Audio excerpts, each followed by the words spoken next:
"I'll never choose her." The Alpha King said. She froze, holding the birthday cake in her hands. The alarm never went off.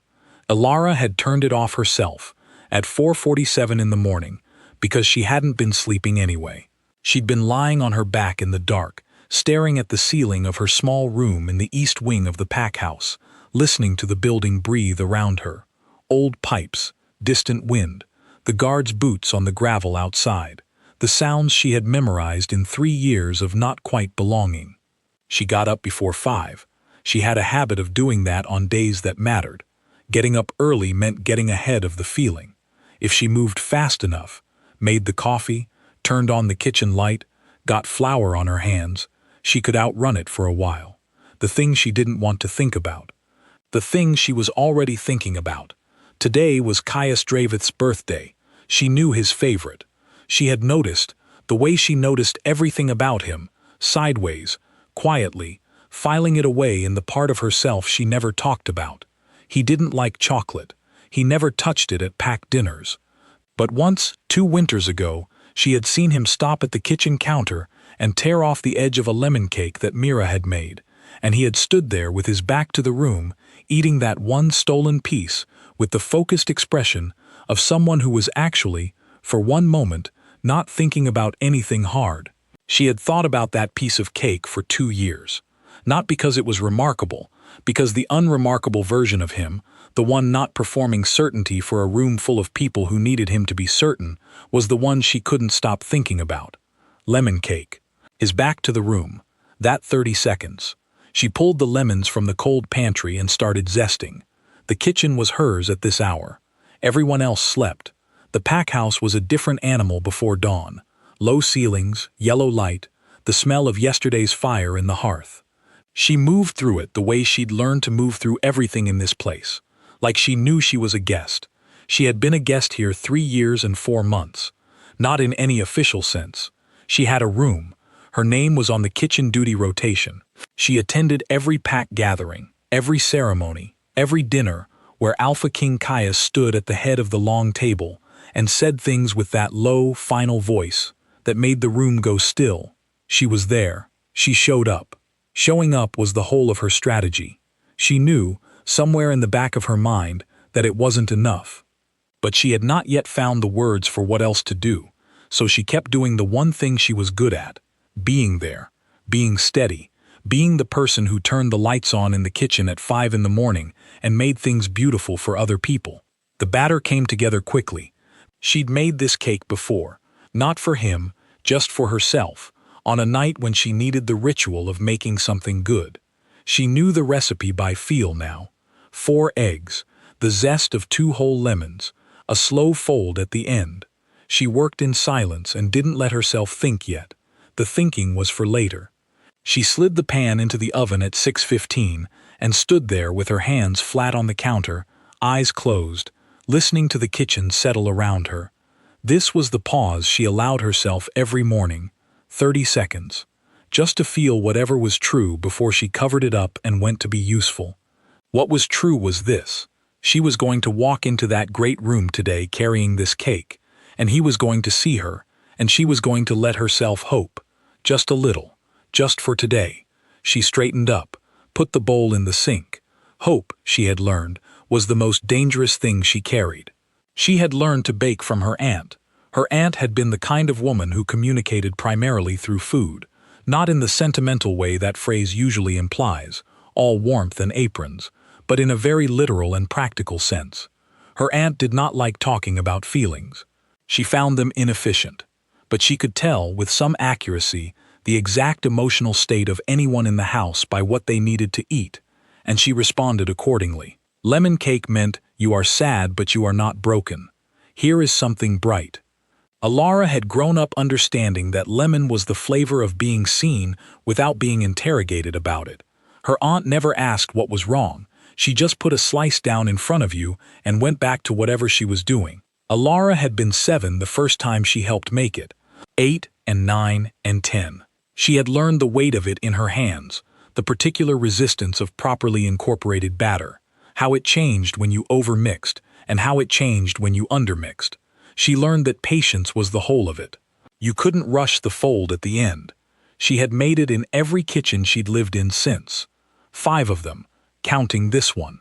Every time she moved somewhere new, she made it in the first week. Not to impress anyone, just to do something in an unfamiliar space that made the space familiar. To stand at a counter that was not yet hers and do something she already knew. The East Wing kitchen had taken the cake in easily. The counter was the right height. The oven ran slightly hot, which she had learned in the first month and compensated for. There was a draft from the window above the sink that she'd gotten used to. She knew where everything was kept, down to the matches in the second drawer from the left and the extra vanilla extract in the back of the high pantry shelf that everyone else seemed to forget was there. She knew this kitchen.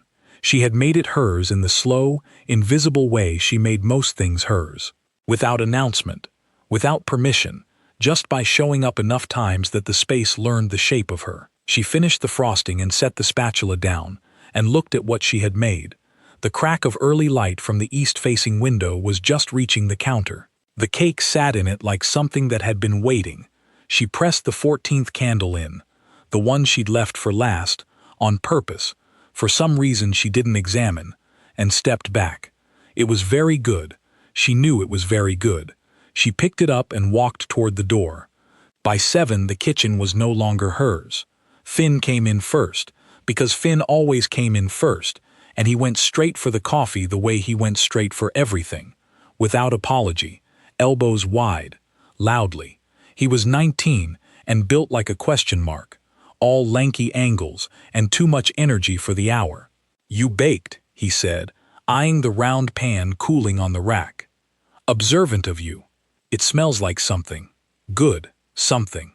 He poured his coffee and leaned against the counter and looked at the cake with the frank, undisguised assessment of someone who had not yet learned that staring was rude. "What's the occasion?" She didn't answer. He looked at her, then at the cake, then back at her, and she watched his face do the calculation, the quiet, private one he was trying not to let her see, and when he landed on it, he looked down at his mug and said nothing else. Which was more than she expected from Finn. "Don't," she said. "I didn't say anything. You were about to." He drank his coffee.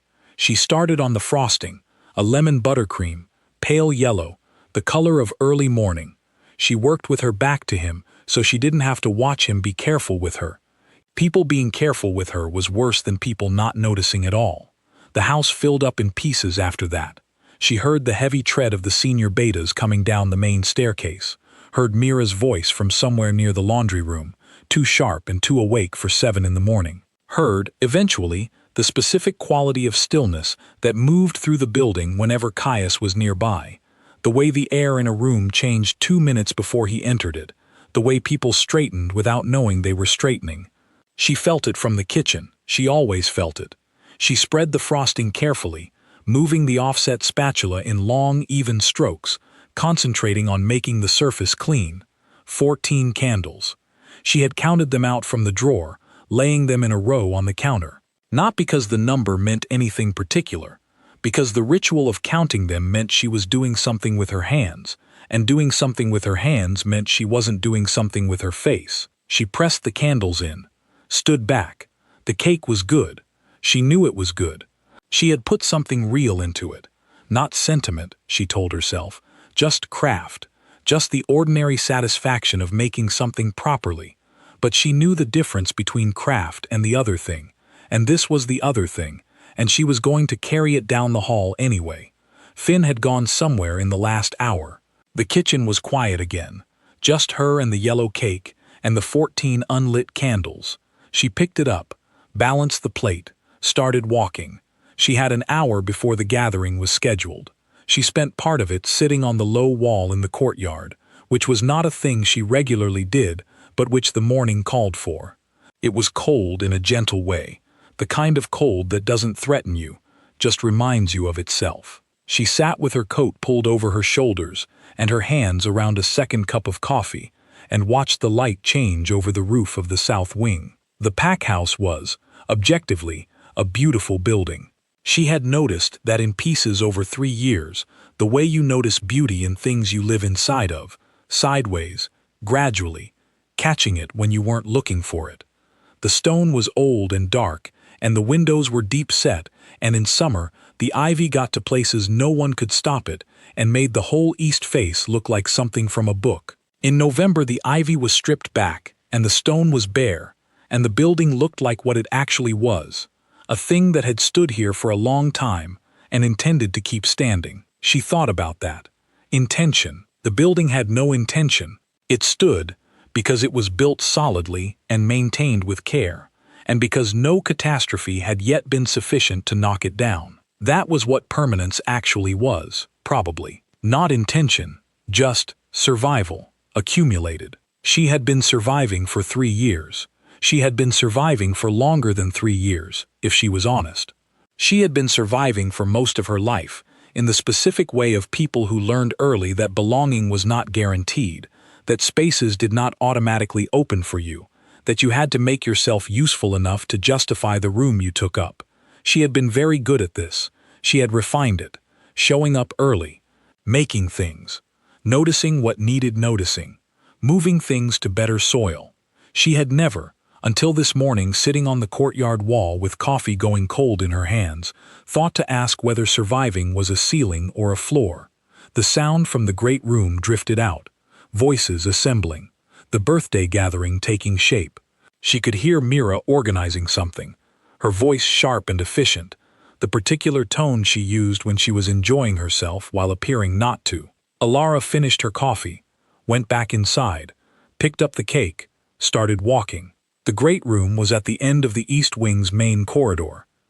It wasn't a long walk, 90 steps, maybe. She had counted once, early in her time here, when she'd had too much time and too little to do with it. 90 steps from the kitchen door to the great room entrance. She made it to step 63. The voices reached her before the door did. Low voices, the kind used in rooms where something real is being decided. She recognized the particular shape of that sound. It was how the senior council talked when they thought they were alone. Weighted, direct, the small, careful clinking of words that meant something. She slowed, not because she meant to listen. She wasn't that kind of person. She slowed because her feet slowed, and she didn't tell them to, and by the time she had processed the decision to slow, she was already standing still at the bend in the corridor, 6 steps from the door, the cake balanced on her palms, one candle slightly off-center. She could hear Aldrich's voice. He was the oldest of the senior betas, a man who used words the way some people used money, carefully, never wasted, always with a sense of what he expected in return. The Western Council is watching the succession, Aldrich was saying. They want to see you stabilized, committed. A king without a chosen mate is a vulnerability. A pause. Then Caius, I know what they want. Then they'll be satisfied to hear what you've decided. Another pause. Longer. The kind of pause that had furniture in it. Lyra, Caius said. The choice has always been Lyra. Alara's hands held the cake. The cake stayed level.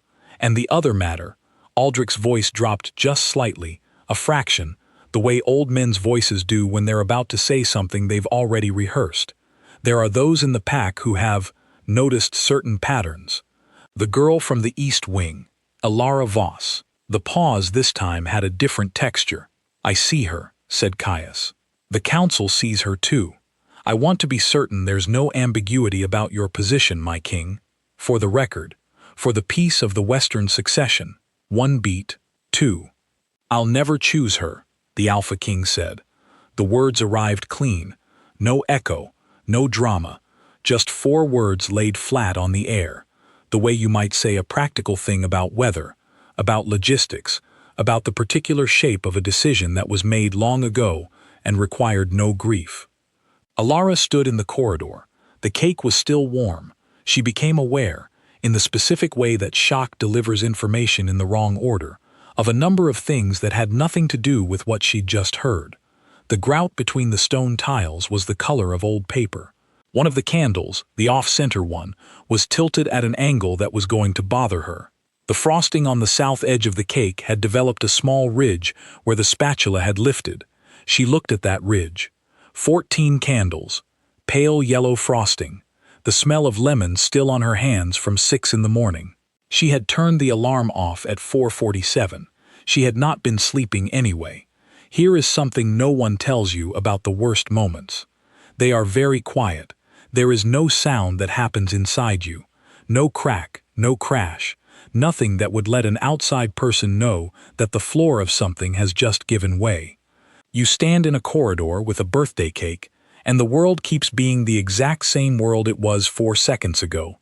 Every tile and grout line exactly where it was, and the only thing different is that some gear in you has stopped turning. She counted the candles. 14. She counted them again. Still 14. The ridge in the frosting. The off-center candle. The smell of lemon. Her hands remembering how to hold the plate, even when the rest of her had stopped receiving instructions. I'll never choose her. Not with anger. Not with apology. With the tone of a man closing a window because there's a draft. A practical tone. A tone that said, "This is not a question I have wrestled with. This is not a thing that weighs on me. This is the answer I have always had."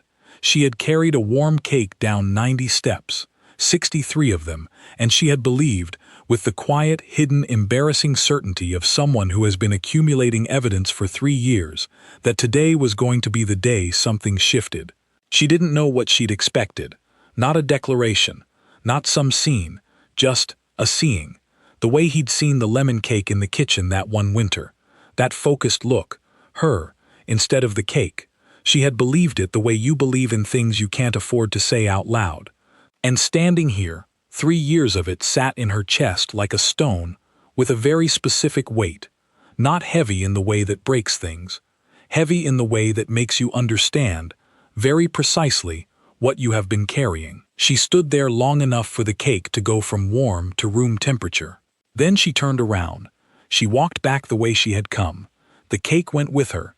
63 steps, 90 steps, the kitchen door, the yellow light. She set the plate down on the counter exactly where it had been when she'd picked it up. She stood there with her hands flat on the counter. The kitchen was still empty. It was a Tuesday, and there was a training session in the South Yard at 9, and half the pack would be there. The house had the particular, cavernous quiet of a building that contains too many rooms and not quite enough people. She was familiar with that kind of quiet. She pulled a knife from the block, cut a slice. She sat down at the small table by the window, the one that looked out on the herb garden, the one where nobody ever sat because it was in a corner and the chair was slightly broken and the light wasn't good for anything. And she ate. The cake was very good. She had known it would be. She had put the right amount of lemon in. She had folded the batter slowly, the way her aunt had shown her when she was 7, standing on a step stool to reach the counter, her aunt's flour-dusty hand over hers. The texture was exactly what she'd aimed for. Light but not airy, substantial, the kind of cake that stayed with you. She cut another slice. She was an excellent baker. She had somehow forgotten that. Or not forgotten, more like she had filed it into the category of things she was that nobody saw, next to reliable, careful, up before 5 when it mattered, the person who remembered that the grout needed resealing and the pantry inventory needed updating and that Finn took his coffee without sugar and that old Aldrich always ran cold and needed the fire started before he came down. She had noticed all of it. She had noticed all of them. Cut another slice. Outside the window, the herb garden held the flat gray light of a November morning. Rosemary. Thyme. A lavender plant she had moved to better soil last spring, in her 2nd year here, because it had been dying where it was, and she had thought she could help. It had come back. It was doing well now, actually. Nobody had noticed her do it. That was fine. She ate the cake and looked at the lavender and let herself feel the weight of the stone in her chest without naming it. The anger came later. It came like a thing she'd been waiting on, a familiar thing, a thing her body knew how to call up when the softness was too much. It arrived sweet, that anger. Not explosive, more like a steadying, the way you lean into a wall. She had been soft for 3 years. She was done with that particular flavor. The East Wing corridor smelled like stone and old wood and faintly, smoke from the main hearth 2 rooms over. She had never thought to pay attention to this before. She had walked it every day for 3 years. But standing in it now, in the particular suspended moment after something has happened and before you have decided what to do next. She noticed it the way you notice things when the ordinary becomes strange. Stone and old wood and smoke. And lemon, from her hands.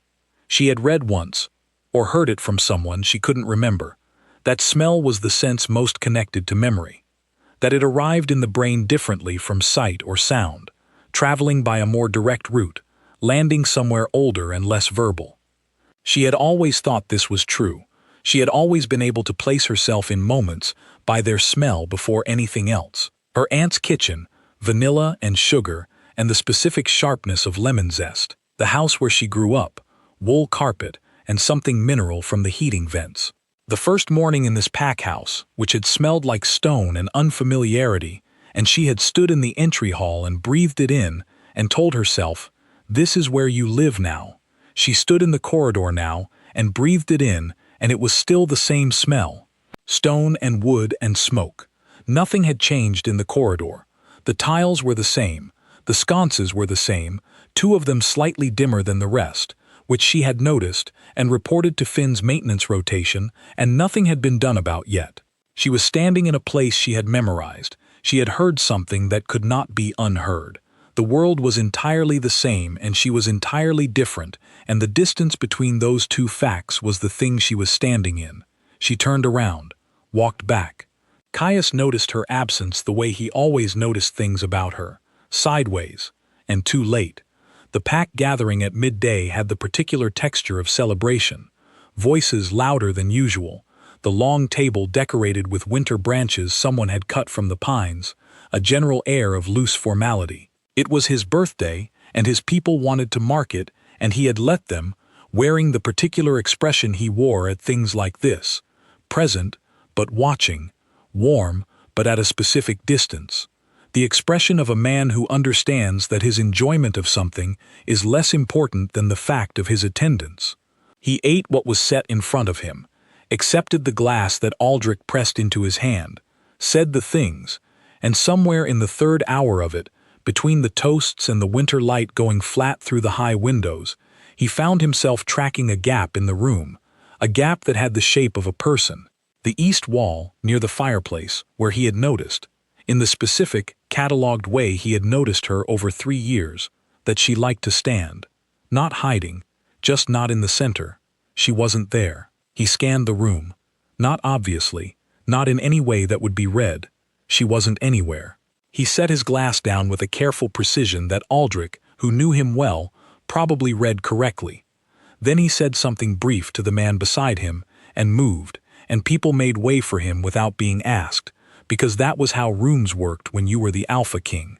The tide moved with you, and you mostly forgot what it felt like to go against a current. He went looking for her. He walked the east wing first, her corner of the pack house, the part where the ceiling was lower, and the light came in at a different angle, and the floors had the particular creak of a building that had been here longer than anyone. He knew this wing the way he knew things he had memorized without intending to. The kitchen. He stood in the doorway. On the counter, a plate, a lemon cake with pale yellow frosting, 14 candles pressed in, one slightly off-center, one piece missing, then 2 more, then a 4th. He stood there a long time. He had not known she was baking this morning. He had not known she made lemon cake. He had not, and this is the part that landed with a specific, uncomfortable precision.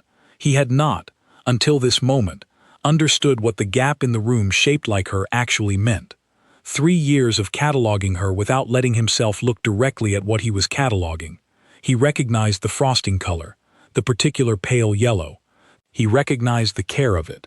He walked to the counter and stood in front of the cake and knew, with the certainty of a man who was good at reading evidence and not always good at reading himself, that she had heard him. The timing of the corridor, the east wing kitchen. She had come this way, and she had turned around, and she had eaten the cake herself. He went down the hallway to her room. Aldrich had been with the pack for 31 years.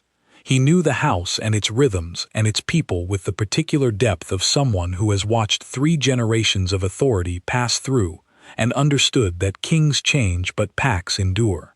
He was not a cruel man. He was a careful one, which was different. When he had said her name in that room, Elara Voss, the girl from the East Wing. He had said it the way you name a variable in an equation, a thing to be accounted for and resolved. He was not wrong that she existed as a factor. He was not wrong that the Western Council noticed patterns. He had simply been doing his job, which was managing what was complicated and making it less so. He had not known she was in the corridor. He would not know for several more hours that she had been. Finn would not tell him. Finn, who was 19 and talked constantly, and had noticed Elara's face when she came back to the kitchen the second time, white and quiet in a way he'd never seen her be quiet.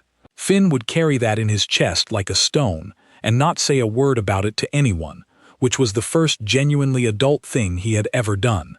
Mira would notice, at the gathering, that Elara was not there. Mira noticed most things. She would file it under "something happened" and wait. The pack, as a body, would not register the absence in any articulated way. But there was a texture to rooms that Elara was not in, a particular quality of light slightly less organized, of things slightly less attended to, that people felt without knowing they felt it. The birthday gathering wound down. Caius moved through its last hour on the surface, saying the right things, and underneath he was doing arithmetic. The timing, the corridor, the kitchen, the cake, the piece missing that had been eaten already. He excused himself with 30 minutes left. Nobody asked where he was going. They never did. Elara heard him coming, not because his footsteps were loud, because she had been listening to this building for 3 years, and she knew the specific sound of him moving through it, the particular rhythm, the weight of it, the way silence rearranged itself around him like water around a stone. She was sitting on the floor with her back against the bed. The slice she'd brought with her from the kitchen was on a small plate beside her, down to the last piece. She had not planned to sit on the floor. She had come to her room meaning to change into her coat and go outside, put some distance between herself and the building, walk until the stone in her chest went from stone to something smaller and more manageable. She had sat down instead. Sometimes the floor was the right choice. He knocked. One knock, then two. The deliberate pattern of someone who knocked the way they did everything else, with intention, without urgency, as if he had time, as if the world arranged itself around his willingness to wait. She looked at the door, the plate beside her, the last piece of cake. The unlit candles still pressed into the frosting back in the kitchen. She had not lit them. She had not thought of lighting them. She had stood at the kitchen counter and eaten the cake in the yellow morning light, and had not thought, once, about wishing for anything. That was new. He knocked again. She didn't move, not because she was playing a game. She was done playing games, which was different from before, when she had believed showing up was a kind of game she was playing well. She sat on the floor and did not open the door and let herself feel the exact and specific shape of that choice. It sat in her hands differently than the cake had. Lighter, Elara. His voice through the door. Just her name. Not an explanation, not an apology, not an opening argument for whatever he had come to say. Just her name.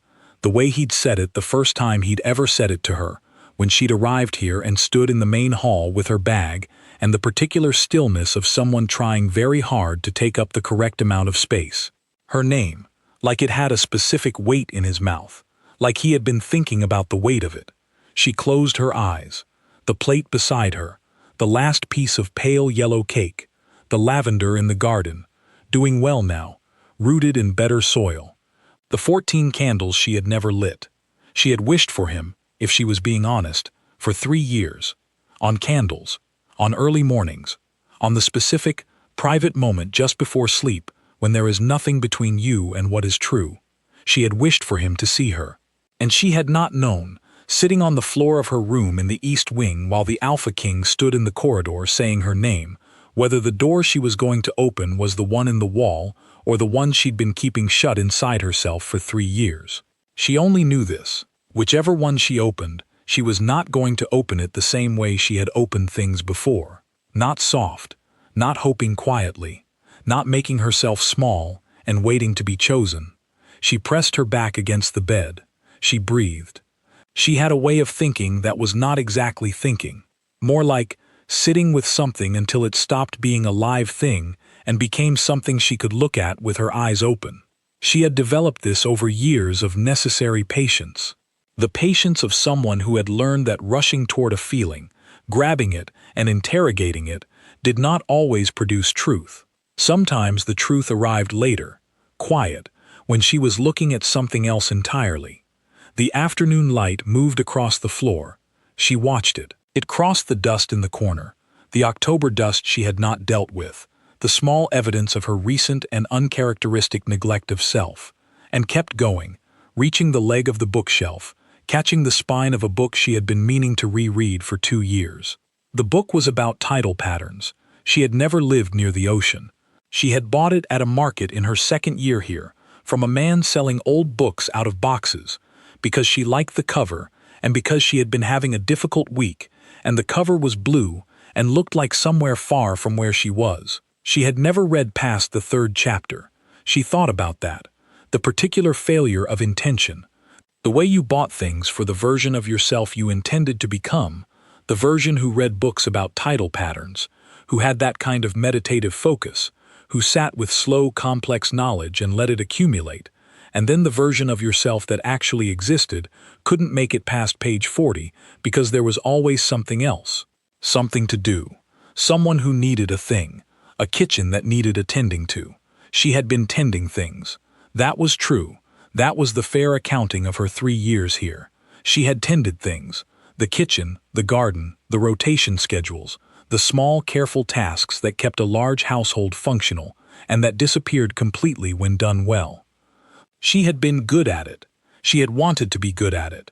But somewhere underneath the tending, there had been a running calculation, a ledger, the very human and very difficult to admit belief that if you gave enough, if you showed up enough times, if you were present and useful and reliable and noticed, the ledger would balance. The world would recognize the investment. The person you had been quietly investing in would turn around. He had not turned around. He had said 4 words in a corridor without knowing she was on the other side of a wall, and those 4 words had told her something she had always known and had never let herself fully believe, that she had not been building toward anything. She had been baking cakes for a kitchen that was always going to give them to someone else. She sat on the floor and held this. Let it be heavy for the full weight of what it was, not heavier, not lighter. And then something else arrived. Not comfort, not yet, but something adjacent to clarity, which was this. The tending had been real. The kitchen scissors, the lavender, the early mornings. She had not been deceived into doing those things. She had done them because they were the things she knew how to do, the expression of care that was most natural to her. She had chosen them. He was not the reason she was the person who turned the lights on before anyone else. He was just the person she had been directing that self toward. She could redirect. This was not a small thought. She sat with it on the floor and let it get its size.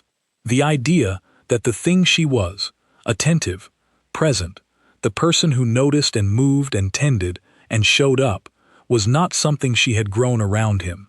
It was something she had brought here. She would still have it when she left this room, when she opened or did not open that door. Whatever happened with the council and the succession and Lyra and all the complicated geography of a decision that was not hers to make. She was still the person who moved lavender in spring. That was hers. Nobody had given it to her, and nobody could take it. She understood this differently now than she had understood it this morning. This morning she had known it abstractly, the way you know a fact about yourself before it's been tested. Now she knew it in the specific, located way of something you have discovered with your body. Weight and pressure, and the cold floor under you, and the empty plate, and the afternoon light, and the slow arrival of a thing that had been true all along. She stood up. He stood in the corridor and did not knock a 3rd time. There were things Caius Dravith did not do, and one of them was push. He had built his reputation, his authority, his entire way of moving through the world on the principle that force was the last resort of someone who hadn't thought hard enough. He did not push, but standing here with his hand flat against the door, not knocking, just present, the way he had not allowed himself to be present to her before, he understood what he had done. Not in the corridor this morning. That had been the symptom. The actual thing he had done was 3 years ago, when she had arrived in his pack house with her bag and her particular stillness, and he had seen her, really seen her, the way he saw things when he looked directly instead of sideways, and he had immediately filed her into a category he called not a complication, because she was one, clearly, from the first day. He had watched her for 3 years and told himself it was general attentiveness. He had memorized her routines and told himself it was a pack leader's awareness of his people. He had noticed that winter when she reached for the kitchen scissors that they were hung too high for her, and he had moved them down 6 inches the next morning before anyone was awake, and he had told himself it was practicality. He had chosen Lyra in the way he chose most things, correctly, by every reasonable measure. Lyra was suited for the role, steady, respected. The Western Council approved, Aldrich approved. The succession question closed. He pressed his palm flat against the wood of Ilara's door, and he stood there with the question he had not, in 3 years, been willing to ask. What was he choosing Lyra instead of? He knew the answer now. He had always known the answer. He had been very careful not to look directly at it. I'll never choose her. He heard his own voice, the way you sometimes hear a thing after you've said it, and realize it sounds exactly like what it is. A lie worn smooth from the number of times he had told it to himself. An hour passed, or something close to an hour. She had lost track. The floor was cold through the thin fabric of her leggings, and she had not moved to be more comfortable, because comfort felt like a decision she hadn't earned yet. She ate the last piece of cake, set the empty plate down. Outside, the November light had shifted. It came in lower now, the way it did in the afternoon, cutting at an angle across the floor of her room, landing on the dust she hadn't gotten around to clearing from the corner near the bookshelf. She looked at it. That dust had been there since October. She had noticed it and not done anything about it, which was unlike her, and she had wondered at the time if it was a sign of something. Exhaustion, or the small quiet way that self-care deteriorates when most of your energy is going toward being available for someone else. She should clean it. She sat on the floor and looked at it and didn't clean it, because she was not going to spend this particular hour being useful. He was still out there. She didn't hear him leave. She felt his presence the way she always felt it, that specific rearrangement of the air, and it had not moved. He was still outside her door, not knocking, just being there, which was an unexpected thing for him to do. Patience from a man who ran rooms without trying.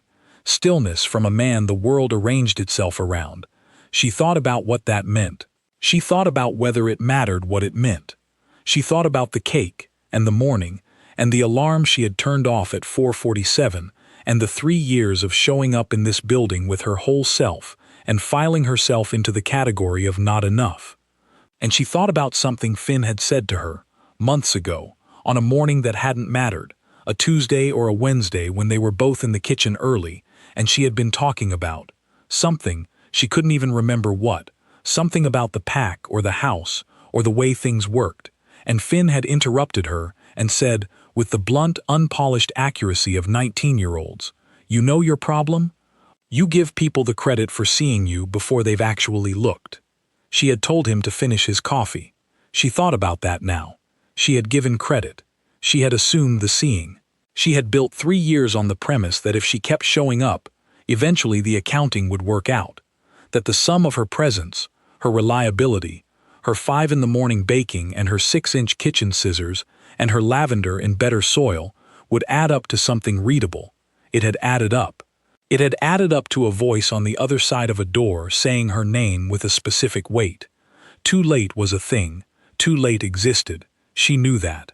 But she also knew, sitting there on the cold floor with the afternoon light on the dust in the corner, that she was going to have to decide what she believed in before she opened that door. Not what he deserved, what she did. She stood up. Her legs were stiff from the floor. She stretched her right ankle, which had gone sideways under her at some point, and then she picked up the empty plate and stood there for a second holding it, looking at nothing particular, just being in the room one more moment before it changed. She opened the door. He was there. He was standing with his back to the wall across from her door, not leaning. He didn't lean. It wasn't how he held himself. Just standing. His arms were at his sides.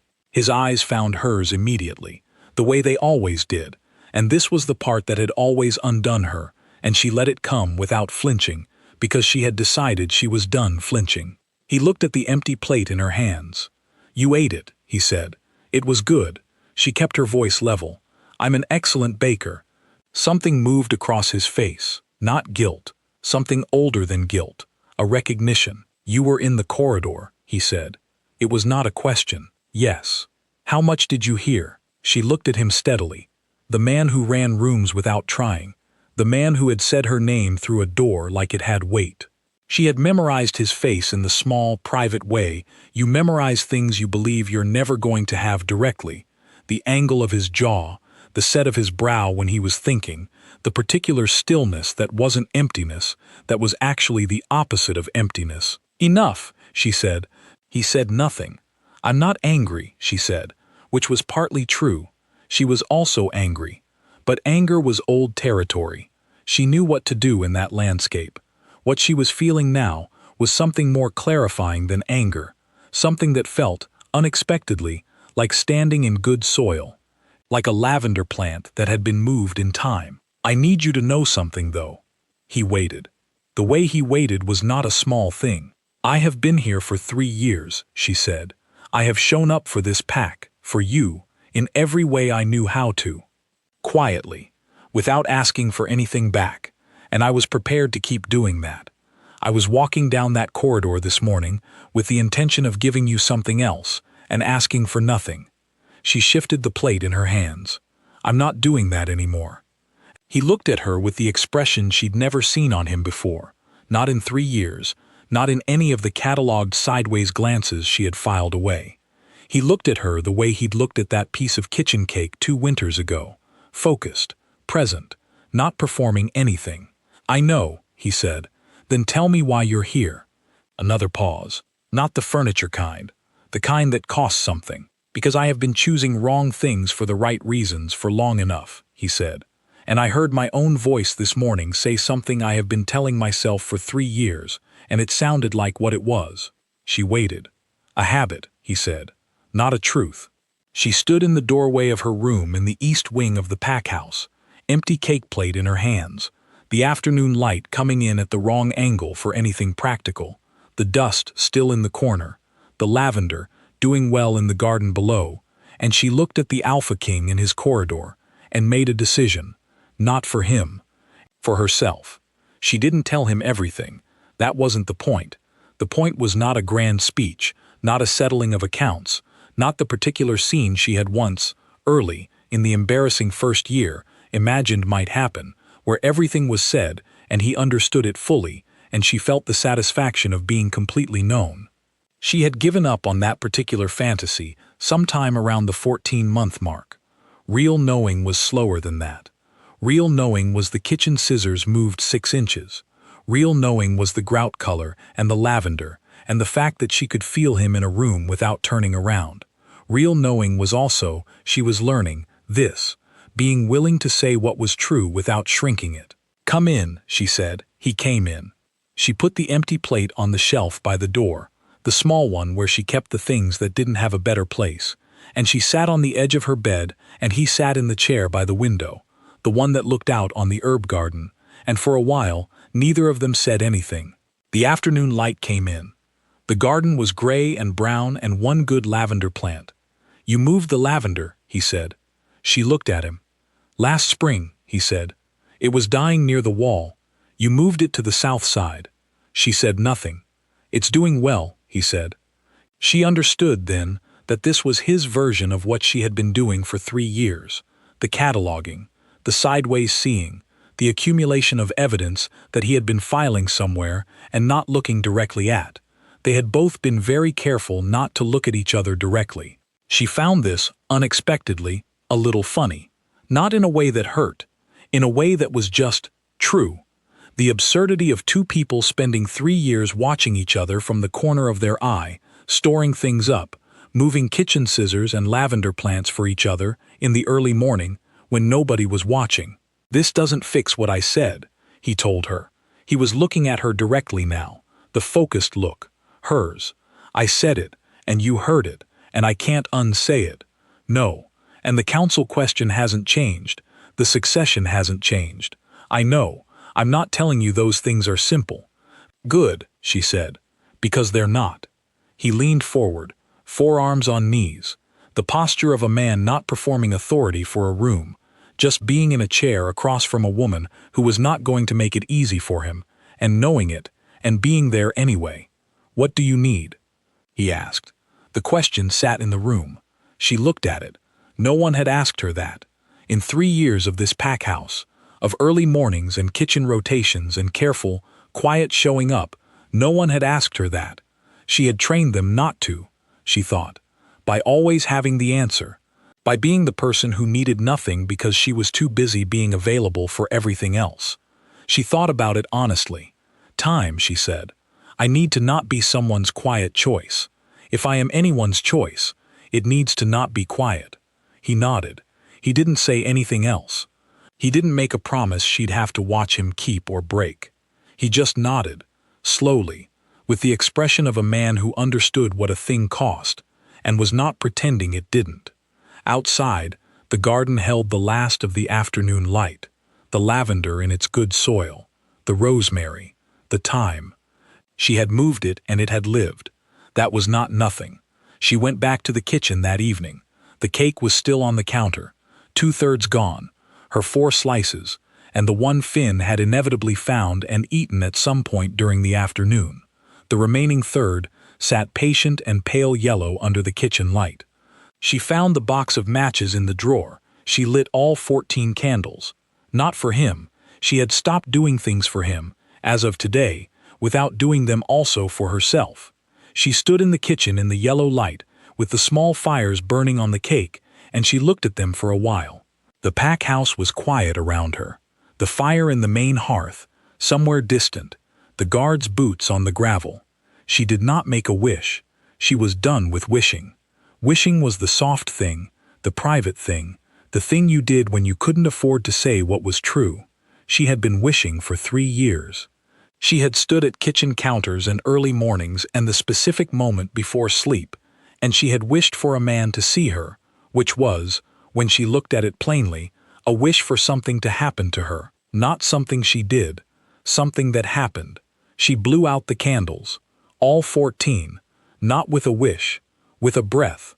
She cut herself another slice, sat back down at the broken chair by the window, ate it slowly in the evening dark, looking out at the garden, at the shape of the lavender she had moved last spring to better soil, just because she had seen it needed to be moved, and she had known how to move it, and she had done it in the morning before anyone else was awake. That was the thing she kept coming back to.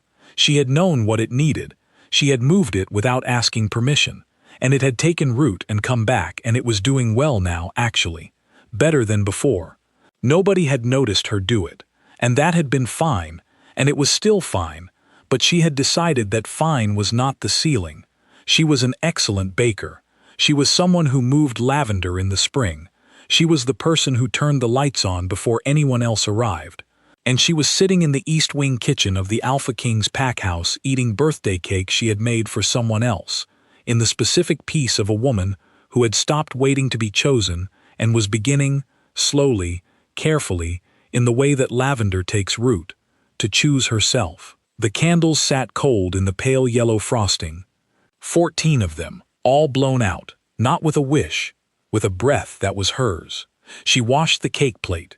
This was a small thing, and also the whole of it. She ran the water until it was warm, worked the soap into the plate in the circular motion her aunt had taught her, the one that got the corners properly clean. She rinsed it, set it in the rack, dried her hands on the cloth by the sink. The kitchen was hers again, this late. Pack house quiet, except for the fire somewhere distant, settling into its coals. She thought about Finn, who had not said anything that morning, and had eaten a slice of the cake at some point during the afternoon without leaving a note about it. She had seen the missing piece when she came back. She thought about Mira, who had seen her face at some point in the day and done the particular thing Mira did, which was know something and file it and not ask about it yet. She thought about the lavender in the garden, the scissors that had been moved 6 inches, one morning 2 years ago, and she had noticed but said nothing. She thought about a man sitting in a chair by her window saying, "I have been choosing wrong things for the right reasons." She thought about her aunt, who had put lemon cake in front of sad people for 40 years and never once asked them to explain themselves. She turned the kitchen light off, stood in the dark for a moment. There was a decision she had made today, in a corridor at step 63, that she had not known she was making until it was already made. It had not felt like a decision. It had felt like setting something heavy down. The specific sensation of your arms recalling what they weigh when they are finally empty. She had carried him for 3 years. Not him specifically, what she had wanted from him, the version of herself that existed in the space where he might one day look directly at her, that imagined future, that possible seeing. She had carried it the way you carry something you believe you need in order to arrive somewhere, as if arrival required that weight, as if she could not get to where she was going without it. She had set it down at step 63. She had turned around with a warm cake in her hands. And what was left, without it, was not emptiness. She had expected emptiness. She had been bracing for it since she walked back to the kitchen. The hollow feeling of a thing you've stopped wanting before it was replaced by anything else. She had been prepared to spend this evening in that hollow. Instead, there was just her. The kitchen she knew down to the second drawer. The lavender she had moved in spring. The cake she had made at 5 in the morning, because she was excellent at this, and because some part of her had needed to do something real in the hours before dawn, when everything felt like it was resting on a narrow edge.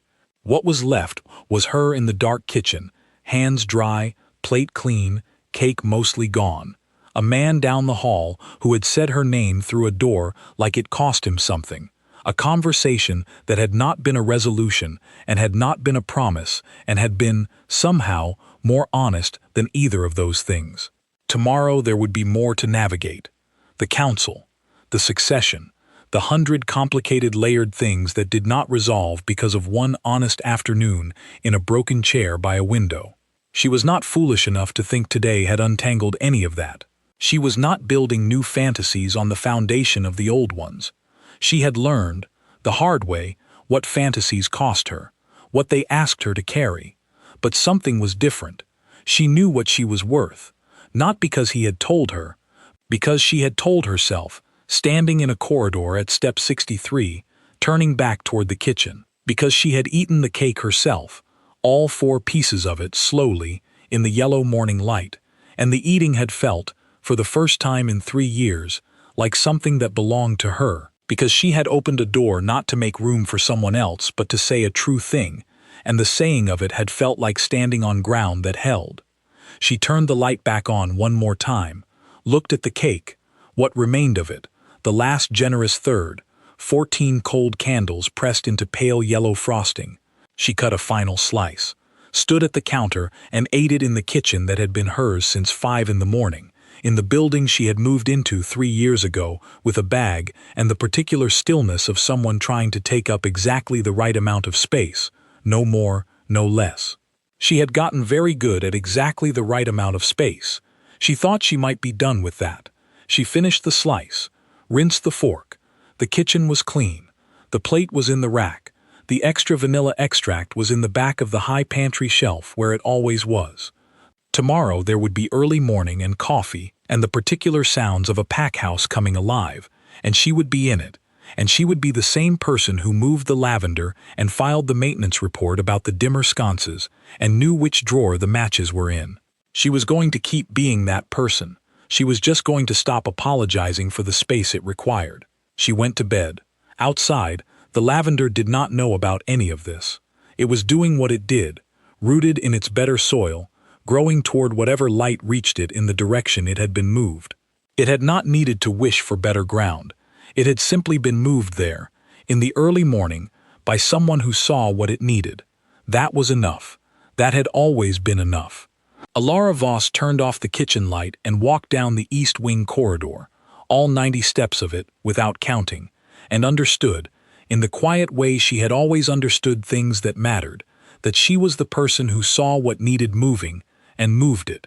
The only question she had ever needed to ask was whether she was going to do that for herself, Today she had. She intended to keep doing it.